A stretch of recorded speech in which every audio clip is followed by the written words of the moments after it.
Before the wedding, Joanna spent a fortune to buy Nestor a 100-acre rose garden. I turned around and threw away the everlasting rose she had once given me. Before the wedding, Joanna took Nestor to the distant northwest. Strolling through the snow, she said, "The sky is filled with frost and snow, falling on our heads. Doesn't that mean we're growing old together?" I packed my luggage and returned to my own home. I let go of this ill-fated couple and cancelled our wedding. But later, Joanna came running back to me, crying and making a scene, begging to reconcile. I shook the wedding ring in my hand. "Sorry, I'm married now." Chapter 1. Inside the restaurant, I was sitting in a booth with my brothers, eating. Behind us, a table of new guests sat down. Very soon, the chatter began. I put down my chopsticks, thinking the voices behind me sounded a bit like my future father and mother-in-law. But the next moment, Joanna's name suddenly popped up, boldly. Now that Joanna and that boy Nestor have rekindled things, what about Joanna's wedding with Kevin next month? The other side stayed silent for a moment, then said, "That kid Nestor has made something of himself in recent years. He's worthy of our Joanna now. Compared to him, Kevin looks rather unimpressive. Anyway, Joanna's heart is with Nestor now. Nestor is better than Kevin in every aspect. The invitations were only just printed and haven't been sent out yet. There's still time." Motherly nodded. "That's true. Let's find some time to talk to Kevin and ask him to step aside. Joanna won't have trouble finding a good husband. If not for back then." After that, they went on badmouthing me, saying how Nestor, whom they used to look down on, had now become successful, and how I couldn't compare to him in all kinds of ways. Across from me, my brother Simon's face turned dark. He immediately wanted to slam down his chopsticks and confront the lease. "Kevin, have you turned into some kind of ninja these past few years? This is the first time I've seen parents cover up for their cheating daughter and still try to kick you out." "Nestor, what the hell is he? Isn't he just some low-level project manager in their branch office? That jerk's better than you." I held down the furious Simon and stood up, walking to the next table. The moment my ex-future-in-laws saw me, they froze on the spot, like people caught red-handed talking behind someone's back. Father Lee reacted first. He hurriedly shuffled inside, patting the chair beside him with a laugh. "Isn't this Kevin? You're here too. Come, sit down and have a drink with Uncle." I waved him off. "Better not. Since I happened to run into you here today, it saves me a trip to your house. I know you've never approved of me, so let's call off everything between Joanna Lee and me." Their faces shifted. Then they glanced behind me, realizing I had been sitting just one table away all along. So, I had heard every word of their conversation. Motherly still wanted to save face, but Fatherly stopped her. His expression returned to calm. "Since you already heard everything, Kevin, let's be frank. As her parents, we naturally hope our daughter can find a good match. In the future, when you have kids of your own, you'll understand why we do this." Inside, I gave a bitter smile. If not for their jealousy of others' children and grandchildren, they wouldn't have pushed Joanna into marrying early. I was merely the most convenient choice to appease them. Back in college, Joanna dated Nestor. They didn't approve and broke them apart. Now that they think Nestor has become successful, suddenly I'm no longer good enough. In the end, things turned out just as they wanted. She and I were never a good match anyway. Better to cut things off before it's too late. Joanna's parents quickly went along with it. Chapter 2.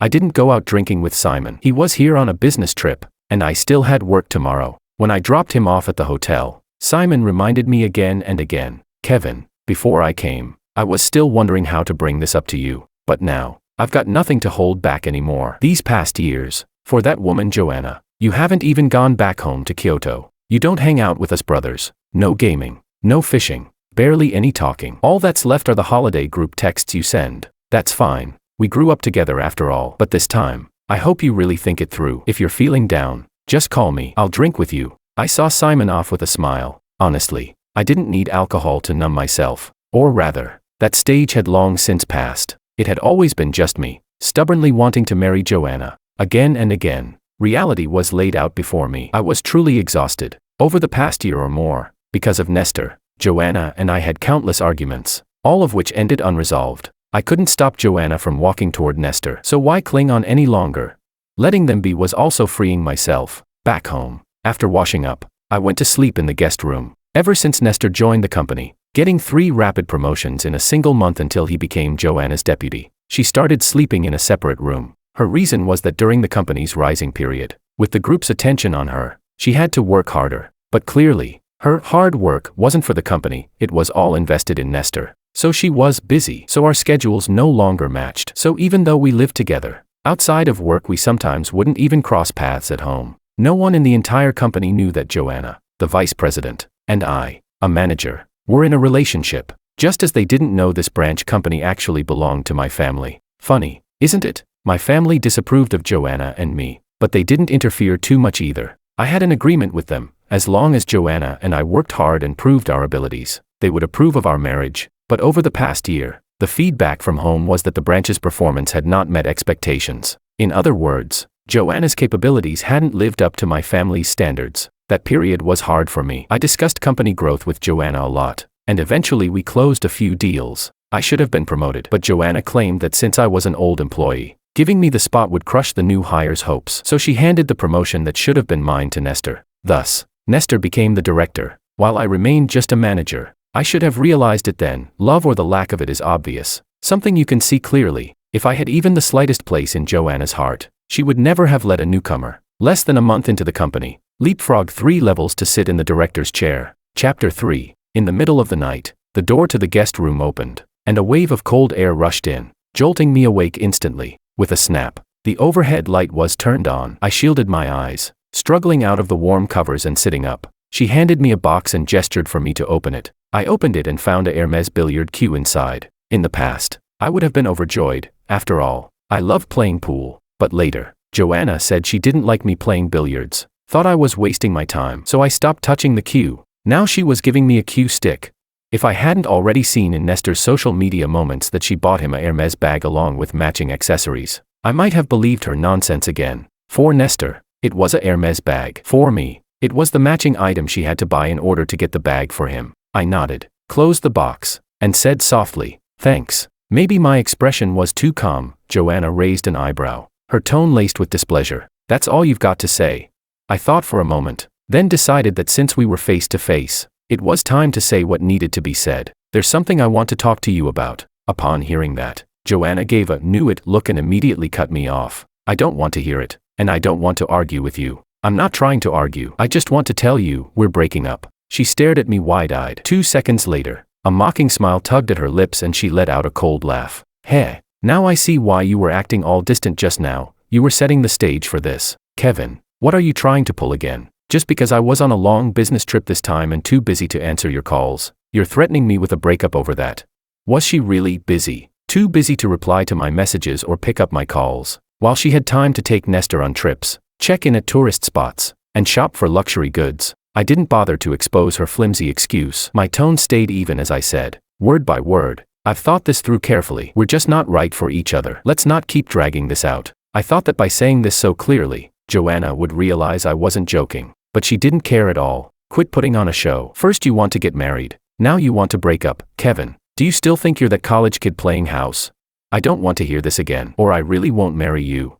With that, she slammed the door and left, leaving behind the harsh sound of the door echoing in the room. Chapter 4. All along, marrying her and spending my life with her had been my obsession. She, on the other hand, was always reluctant. She even once told me she didn't believe in marriage at all. Yet her actions constantly teased me, hinting that if I tried harder, she might change for me. But after so many years of effort, nothing really changed. I could never reach her heart. To her, I was just the convenient shield. Since that's the case, and since her first love, Nestor, had already come back, it was only right to give her what she truly wanted. The next morning, after washing up, I went to the living room. I found Joanna busy in the kitchen. Instinctively, my eyes fell on the breakfast she was making. She hurriedly stuffed the meal into a lunchbox, as if afraid I might snatch it away, and quickly explained, "This is for Nestor. I lost a bet in a game, so this is my punishment. Don't read too much into it." I nodded calmly, expression unchanged, heart steady. Without saying a word, I went straight to the fridge, pulled out a bottle of yogurt, and opened it. The next second, a ruined sandwich was shoved in front of me. Her tone was almost like charity. "How can you be full just drinking yogurt? Eat this and wash the dishes after." I glanced at the burnt eggs and charred bread, speechless. All these years, I had been the one cooking at home. Joanna had never even washed a dish. Now, for Nestor, she was suddenly willing to roll up her sleeves and cook, but there was no way I would eat that mess. I wasn't a garbage bin to take in whatever was thrown at me. Joanna didn't care about my expression, didn't even spare me another glance. She simply turned, slipped the lunchbox into a bag, and before I could react, she was already out the door, leaning against the fridge. I looked at the empty living room and the messy kitchen. I calmly finished my yogurt, feeling an odd sense of peace inside. Chapter 5. Half an hour later, I arrived at the company. After finding HR, I submitted my application for annual leave and marriage leave together. HR was stunned. They had always thought I was single, and suddenly I was requesting both annual and marriage leave at once. Fortunately, it was the off-season, and since this was my family's branch office, I had a good relationship with all the department employees. My leave was approved quickly, and they told me that once I got the marriage certificate, I could just send it online and they would handle all the paperwork for me, no need for me to come back in person. I thanked them and left HR. Just then, a colleague called me into the break room. Puzzled, I stepped inside, and a coworker handed me coffee and breakfast. Manager Koo, here, an extra-large iced jasmine latte for you. I looked at the jasmine latte in my hand, confused about who had treated everyone so generously. A colleague quickly explained, we're riding on Director Nestor's luck. At that, instead of feeling my heart sink, I smiled faintly, raising an eyebrow with a hint of playful sarcasm. How so? Look, this cup is part of a collaboration with a game IP. If you want to collect the whole set of merchandise, 2 or 3 cups aren't enough. So, President Lee went big for Director Nestor, buying over 100 cups at once. The extras got handed out to us. I took a sip of the jasmine latte. It was still the taste I liked. President Lee really does favor Director Nestor. Normally, I never talked about these things, and I even forbade my subordinates from gossiping. So when I spoke up today, my colleagues were surprised, asking if something good had happened. I nodded. When joy comes, the spirit lifts. I'm getting married soon. Immediately, the break room erupted in gasps and congratulations. Everyone asking for wedding candies. Don't worry, everyone will get some. Once I get the certificate, I'll bring them back for you all. Suddenly, the sound of coffee spilling onto the floor came from outside the break room. I turned to see Joanna Lee standing there with a cold face. Kevin, come to my office. The atmosphere in the office was heavy. Joanna's face was stormy. What nonsense are you spouting to your colleagues? Her first words were accusations, her tone like a knife cutting into me. Taking a deep breath, I forced down the sting in my chest and said evenly, I already made things very clear to President Lee last night. I didn't know why my words provoked her so much, but she grabbed a computer mouse and hurled it at me. I frowned, dodging to the side. You think just because my family already knows about the wedding, and my parents are pressuring me to have children, you can act so arrogantly? I shook my head, helpless. That's President Lee's family business. My marriage is my private matter. It has nothing to do with you. A flicker of surprise crossed her face. Then she sneered. Your marriage has nothing to do with me. Fine. You said it. Don't regret it. She pulled out her phone, dialed a number, and pressed speakerphone right in front of me. Her expression was triumphant, as if flaunting her victory, waiting for me, the supposed loser, to beg in regret. Hello, Miss Lee. This is Tom, lobby manager of Starlight Hotel. What can I do for you? Joanna's lips curved upward. I want to cancel the wedding with Kevin. Please notify everyone. Then she turned to me. Kevin, if you apologize now, I might still. But on the other end, the clatter of a keyboard stopped, replaced by a puzzled voice. Miss Lee, the wedding with Mr. Koo was already cancelled long ago, by you and your parents. Didn't you know? Chapter 6. Joanna Lee froze completely, as if she hadn't processed it. She quickly demanded into the phone. Cancelled? Are you sure? On the other end, Manager Lou's firm voice came through. Yes, I'm sure. The system shows everything was cancelled 3 days ago. It was Mr. Koo together with your parents who confirmed it. We even have the communication records as proof. Joanna no longer listened to the voice on the phone. She lifted her head, her eyes locked onto me. You cancelled the wedding together with my parents? I nodded silently. Kevin Koo, you actually went behind my back and did this. You even teamed up with my parents. You'd better explain clearly what is going on. Facing Joanna's furious outburst, I only felt irritated. I stared at her for 2 seconds, then understood, arguing was meaningless. We had already made our choices. So I turned and left the office, ignoring Joanna's shouting. Kevin, where are you going? Come back here. She stood and rushed to chase me, but before she could step out of the office, her phone rang. It was Nestor's special ringtone. She looked at the caller ID, paused for 3 seconds, then answered decisively. President Lee, this is Jordan. Director Nestor just got hit by a car downstairs. You need to come right away. What? Hit by a car? Okay, wait, I'll be right there. She lifted her head, glancing in the direction I'd gone, hesitated for a moment, then turned and hurried toward the building's exit. Until the end of the workday, I didn't see Joanna or Nestor return to the company. That evening, when I went back to the apartment we had once shared, I picked up the suitcase I had already packed and walked out. I returned to my family home, after briefly going over the details with my parents. The very next day they naturally arranged a marriage alliance for me. The partner was Robin, my childhood friend with whom I had grown up. Unexpected, but not really. Unexpected, because Robin was still single. Not unexpected, because my parents would certainly choose her as the match. For wealthy families, marriage alliances were a matter of efficiency, not feelings. Everything had already been prepared even before the marriage certificate, which was one of the unspoken rules in these circles. The moment I held the red booklet in my hand, it felt surreal. I had once looked forward so much to holding such a certificate with Joanna, but now, I realized it was never about that person. A marriage certificate was simple to obtain,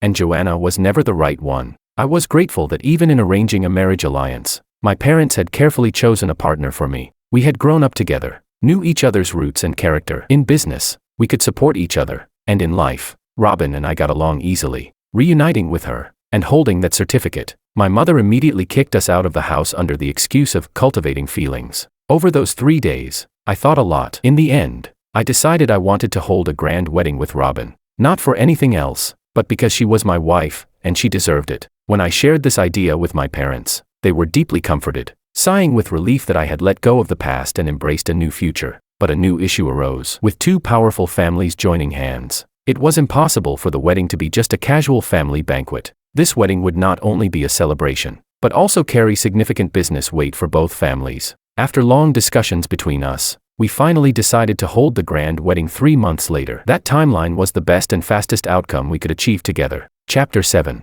With my annual leave plus marriage leave, 20 days quickly passed. I returned to work at the branch office. The moment I came back, I sensed the atmosphere was off. When I opened the door to my office, I found it completely changed. Everything that used to belong to me had been replaced. And right there on the desk, I saw a framed photo of Nestor and Joanna.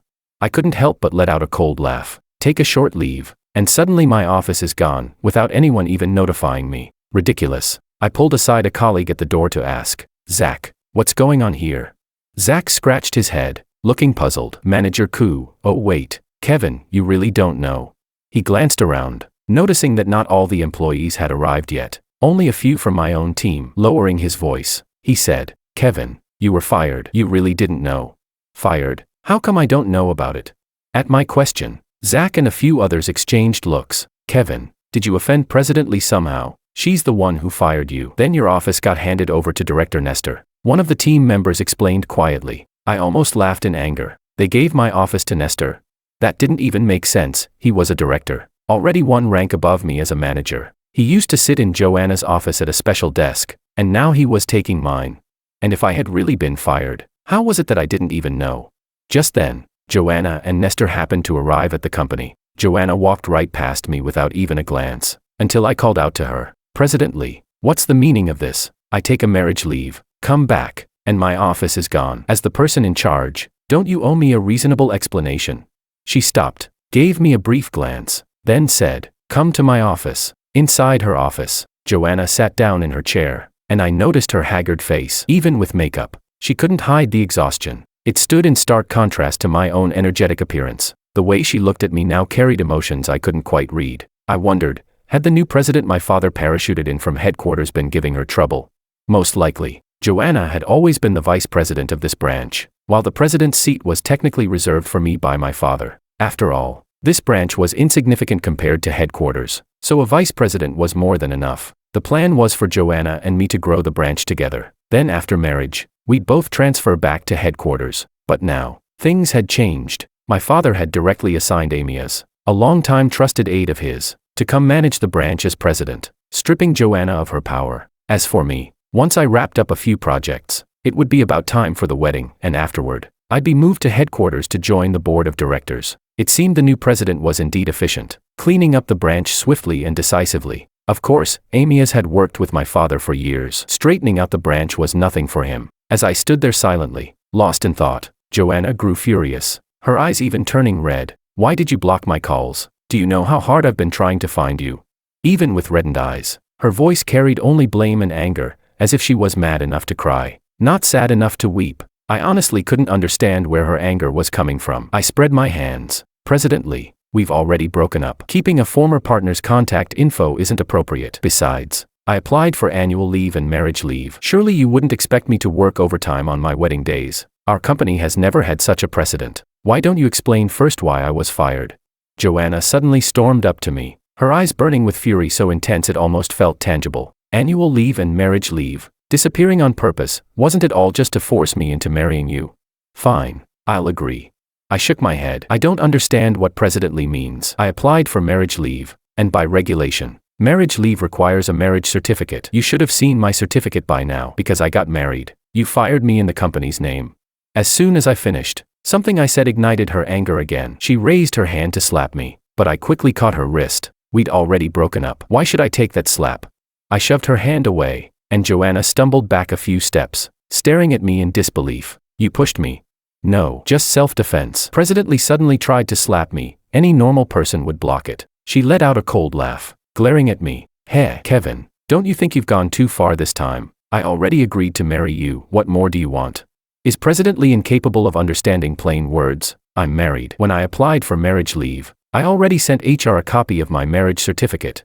She froze, then shouted furiously. Kevin, have you had enough? You dare bring this up? Was it fun handing HR a fake marriage certificate?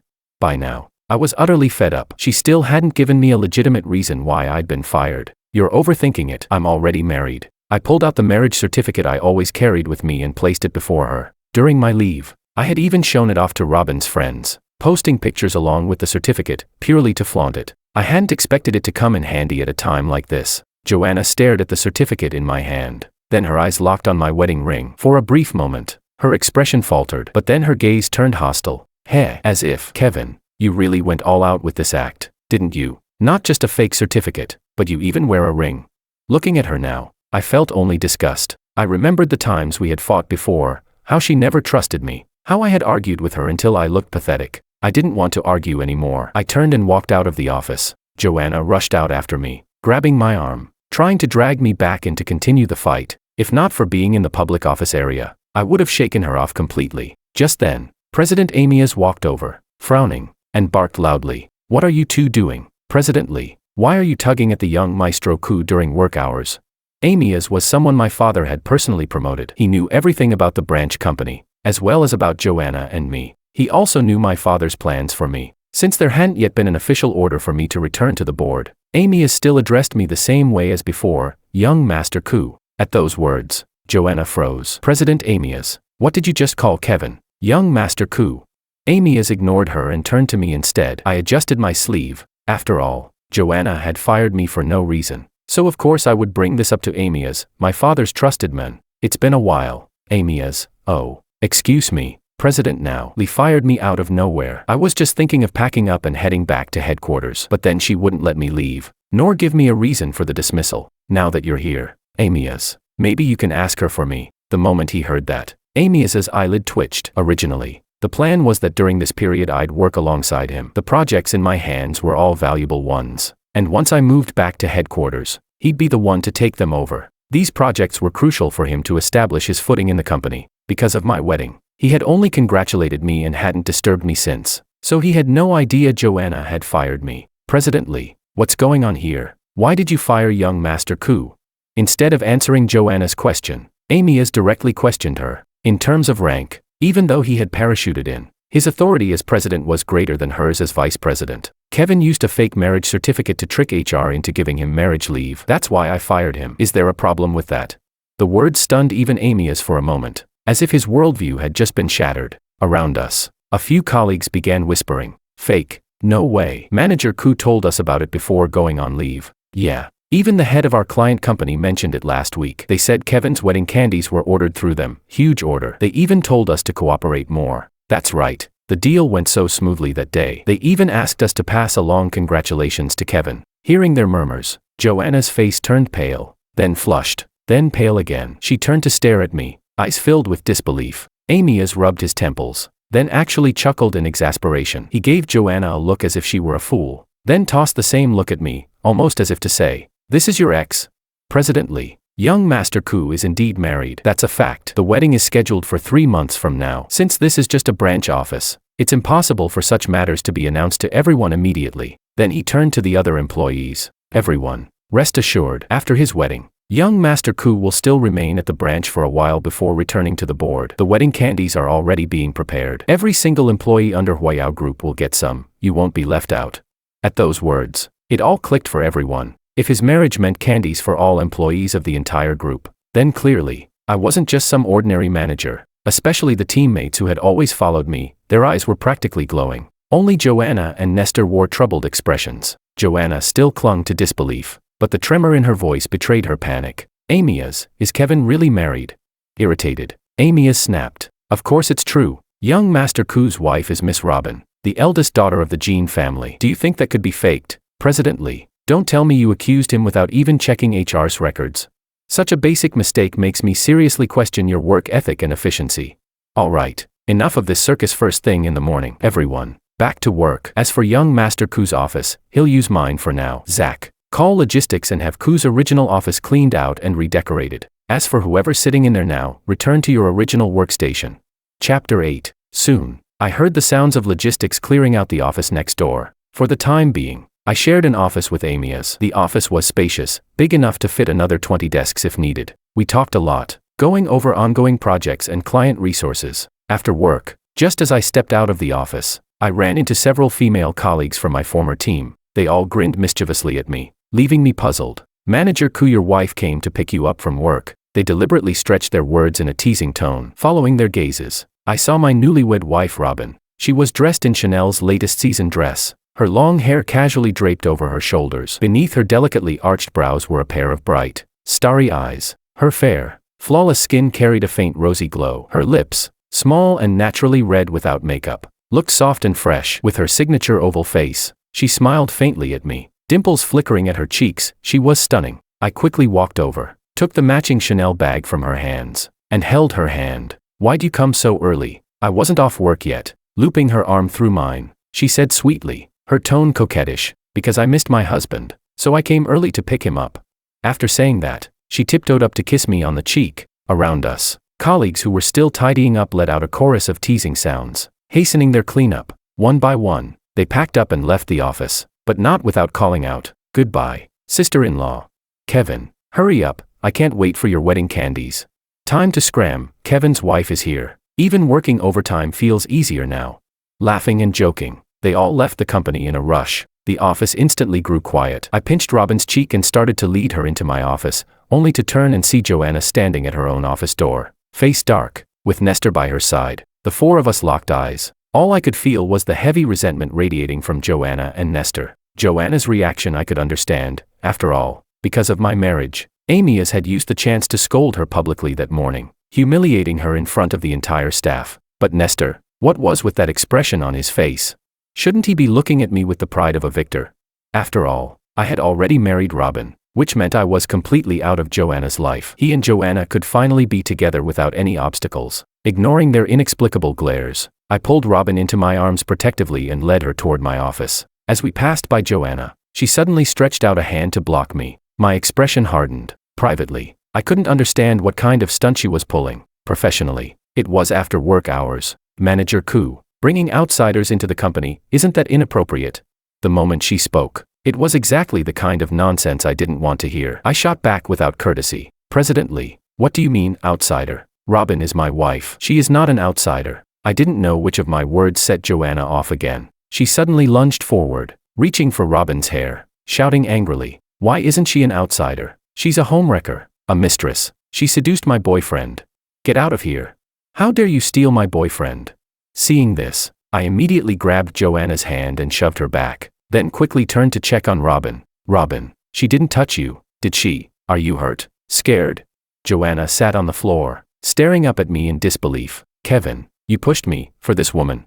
Nestor hurried over to help her up, only to be shoved aside by Joanna herself, who snapped at him to "Get lost." Robin shook her head. Her curious eyes swept over Joanna, tinged with pride, before she clicked her tongue a few times and turned to me. "Miss Lee, back then Kevin ignored me because of you. At the time, I kept wondering, since I can remember, Kevin and I have always been together. Now I'm 27. I've known Kevin for 27 years. 7 years ago, what kind of sudden fate could outweigh the 20 years we had already shared? Looking at it now, even fate couldn't beat childhood bonds. Just like in your heart, Kevin was never as important as your first love, Nestor. So, I should thank you too, for giving Kevin back to me. To me, Kevin is the best person in this world, second only to my parents." Robin smiled, her tone sincere, without even the slightest trace of sarcasm. But sincerity is always the deadliest weapon. Joanna's face instantly turned pale, her fists clenched tight, chest heaving violently, clearly furious beyond measure. I stepped forward, took Robin's hand, and led her away, shielding her behind me. Oh, and President Lee, you just called Robin an outsider, didn't you? Robin is not an outsider. My parents gave her 10% of Huayao Group's shares as a wedding gift when she entered the family. So Robin is not only my wife, but also a shareholder of the group. President Lee, you're speaking more and more recklessly these days. Amias was right, you really do need to have your professional ability reevaluated. Chapter 9. The following days were relatively calm, at least for me. For Amias,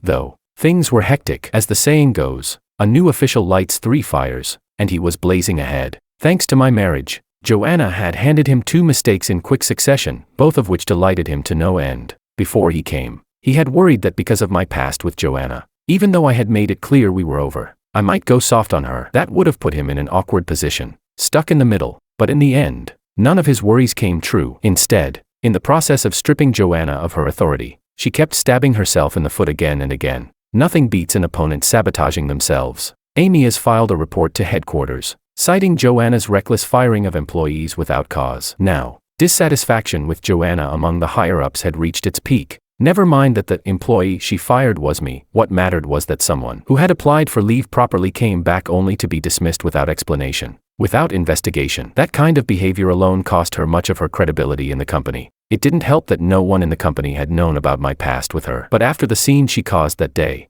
everyone figured it out. And so, resentment against Joanna only grew. Who wouldn't be afraid of suddenly losing their job the next day under such a capricious boss? Having a leader who acts on emotions, that's like walking on a landmine. Add to that the things Joanna had shouted in the office that day. Once word spread, colleagues began to look at her and Nestor very differently. Tisk. I used to ship President Lee and Director Nestor so hard. Who knew it was actually President Lee and Manager Ku before? Doesn't that make Nestor the third wheel? No way he didn't know. Come to think of it, if I remember the timing right, when President Lee got promoted from director to vice president, wasn't it probably thanks to Manager Ku's help? Otherwise, how could she have risen so fast? Seriously, is President Lee blind or just heartless? She threw away someone like Manager Ku, the heir of the group, for Nestor. Cheating on the side. Disgusting. Bang. A loud crash came from Joanna's office, followed immediately by Nestor's angry voice. Joanna, what do you mean, you're firing me? Joanna rubbed her aching temples, then raised her head again. The look in her eyes as she faced Nestor was no longer the way she used to gaze at him. Instead, it was cold. After review by the company's executives, your recent work hasn't met expectations. Therefore, you are dismissed. HR should have explained this to you already. Coming to me won't change anything. This was the decision of all the higher-ups, not just me. Her words couldn't have been clearer. But Nestor, spoiled by Joanna's favoritism for so long, had long forgotten one very important fact. That was, Joanna was merely a professional manager in this company. This company was nothing more than a branch under my family's group. When a decision was made at the group level, even as vice president, Joanna had no choice but to execute it. She had no right to oppose. If she did, she would be dismissed immediately and replaced by someone parachuted in from headquarters. It had been Joanna's favoritism that gave Nestor the confidence to act so recklessly. But now, she could barely protect herself. She turned and called security, ordering them to escort Nestor out. But after more than a year of being spoiled, how could Nestor swallow such humiliation? He exploded, pointing at Joanna and shouting, instantly drawing everyone's attention. Joanna, what the hell do you mean? Kevin's already married. You two broke up long ago. So why won't you give me a title? What do you take me for? And now you want to fire me. I'm telling you, it's not that simple. Don't use some executive decision to fool me. The truth is, you've used me all this time and now you want to throw me away, trying to prove your loyalty to Amias. Isn't that it? When you were cheating back then, did you think about today? Now you want to get back with Kevin. But can't you see he has no feelings for you at all? I'm the only one who loves you. Kevin's already gone. He has a wife now. Smack, smack, smack. Joanna's face was dark as thunder as she raised her hand and slapped Nestor 3 times. Her voice was colder than ever, her eyes calm and emotionless. From the very beginning, after that class reunion, when you came looking for me, wasn't it because you wanted to use me to climb higher? You used me to become a director. I used you to make Kevin jealous. Fair, isn't it? Hearing that, Nestor's face crumbled instantly. It was as if his soul had been ripped away. He stood frozen for a long while before finally coming back to his senses. Joanna, Joanna, are you saying all that was true? Joanna sneered, then spoke. Of course it's true. Don't believe me. Why would I forgive you for abandoning me back then, leaving me behind just so you could study abroad with some rich girl? Did you really think I'd let that go and stay with you? You whispered sweet words to me, played games with me. You think I didn't investigate you? You think I didn't know the truth back then? It was mutual use. I just wanted to put on a show for Kevin. I liked watching him get jealous. I wanted him to coax me. As her words fell, Nestor's eyes turned red. He asked, one word at a time, "Then what about me? What does this past year mean for me?" Joanna rolled her eyes at him, utterly indifferent. "Consider it my revenge." But I overplayed it. "Kevin won't marry me anymore. He married another woman. So now, you're nothing." "All right, they're here. Go." Right then, several police officers walked in. After glancing at Nestor, they stepped forward and escorted him away. "What are you doing, Joanna? What are you trying to pull? First you fire me for no reason, and now the police are here to take me away. What false charges are you pinning on me?" Even now, Nestor still wouldn't admit defeat. Joanna no longer had the energy to argue with him. "You know very well what you've done behind my back, Nestor. You truly are a heartless bastard." After saying this, Joanna turned her head toward me, who had been watching from not far away. She picked up a resignation letter from her office and handed it to me. "My resignation. I don't even know if it'll still be of use in the end. I look pathetic like this, don't I, Kevin? Once this is over, will you forgive me?" I took her resignation without even glancing at her. "Officers, please take him away. Business and personal matters could never be mixed." Nestor had abused his position for personal gain, and as his superior, Joanna could not avoid being implicated. All I wanted to see was whether Joanna and Nestor would eventually turn on each other like rabid dogs. As Joanna was dragged away, her eyes were red, tears streaming down her face, yet her gaze remained fixed on me, all the way until the police escorted her out of the office. 2 months passed in the blink of an eye, and at last, the day of my wedding with Robin arrived. Before the ceremony, my assistant brought me news. It was confirmed beyond doubt that Nestor had illegally embezzled funds by abusing his position, and since he had been Joanna's subordinate, naturally, Joanna also came under investigation along with him. In the end, Nestor had tried to cover himself by shifting part of the blame onto Joanna. She couldn't wash it away. Both of them chose bail pending trial. But early this morning, before the court session, Joanna drove straight into Nestor. They both died instantly. This didn't bring me sorrow. Instead, it made me feel relieved. With my head held high, I turned and walked onto the wedding stage, my eyes fixed on the doors, waiting for my bride to arrive. My father-in-law placed Robin's hand into mine. We exchanged vows, slipped the wedding rings onto each other's fingers. How wonderful. This was my life.